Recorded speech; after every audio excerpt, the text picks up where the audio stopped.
এইবাৰ ভূমাফিয়া আৰু ভেৰুনীয়া গুণ্ডা বাহিনীৰ আক্ৰমণৰ বলি হল নিৰীহ শ্ৰমিক। কৰ্মৰত অৱস্থাত শ্ৰমিকক প্ৰহাৰ।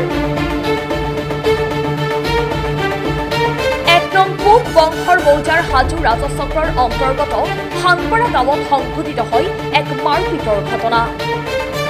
এডোখৰ ভূমিক কেন্দ্ৰ কৰি সংঘটিত হয় এই ঘটনাটো।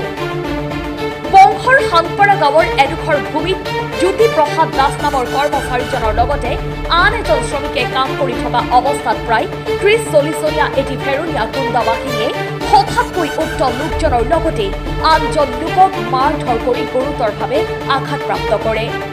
ইতিমধ্যে উক্ত ঘটনাটোৰ লগত জড়িত ৫জনকৈ লোকক চিনাক্ত কৰিছে জ্যোতি প্ৰসাদ নামৰ ভুক্তভোগী শ্ৰমিকজনে।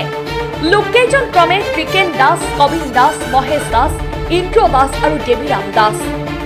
ভুক্তভোগী শ্ৰমিককেইজনে নিজৰ প্ৰাণৰ মমতাত অভাৱনীয় আক্ৰমণৰ পৰা প্ৰথমতে পলাই সাৰি আৰক্ষীৰ কাষ চাপি ঘটনাৰ ভয়াৱহতাৰ বিষয়ে আৰক্ষীক অৱগত কৰাৰ লগতে এখন এজাহাৰ দাখিল কৰিছে।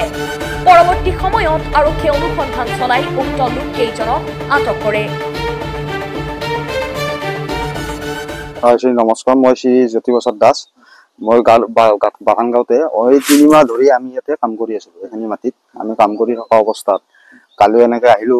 আহাত মানে ৩০-৪০ জনীয়া দুৰ্বৃত্তৰ দল এটাই আহি কিনে আমাক কোনো কথা নাই বাৰ্তা নাই ডাইৰেক্ট আৰু মোক পানী মাৰাৰ একদম চেষ্টা কৰিছিল। লগৰজন কিবাকে ফাৰি পলাল, সিও মাৰ খাইছিলে, কিন্তু মোক একদম এনেকে মাৰিছে তাৰমানে মোক ধনৰাই হৈছিলো। লাষ্টত কিবাকে মই হাৰি কিনে মই থানাৰ ওচৰত গেলো। মই ইয়াতে আছিলো, এনে হাৰপাৰা পৰ্বত। আমি 2জন আহিছিলো, দীপক বৈশ্য আহিছিলে আৰু মই শ্ৰী জ্যোতি প্ৰসাদ দাসে আহিছিলো। আহি কিনে সিহঁতে ৩০-৪০ জনীয়া দল আগৰ পৰা ৰেডি হৈছিলে, মই গম পোৱা নাই।